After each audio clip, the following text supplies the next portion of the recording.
Jo, plattische Musik. Da will ich doch kommen, als der Bürgermeister von der Gemeinde auch mir einen Brief zugeschickt hat. Und da hat er gesagt, Mensch Jens, du magst ja Punkrock und du gibst doch diesen Band Wettstreet, Plattsounds.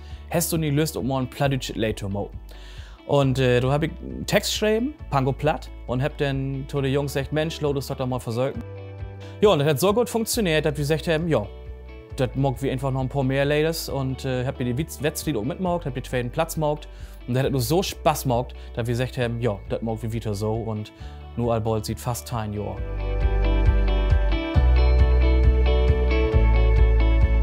Ja, ich will da ja nun nicht irgendwas schlecht machen, aber so die klassische plattische Musik, das ist ja eher so Shanties oder auch mal so Singer-Songwriter-Saugen.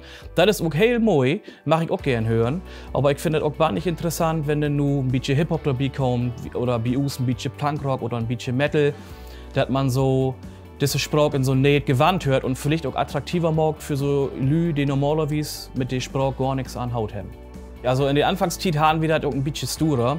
Die Lü, die Punkrock gut finden, die finden Plattdeutsch nicht so gut. Und die Lü, die Plattdeutsch gut finden, die finden Punkrock nicht so gut. Ja, ich denke, dass uns Musik viel dazu beiträgt hat, dass mit der plattdeutschen Musik weitergeht.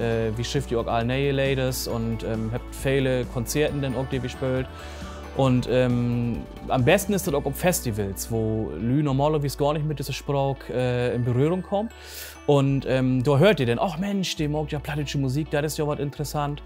Da lust dort wie mal ein bisschen tau.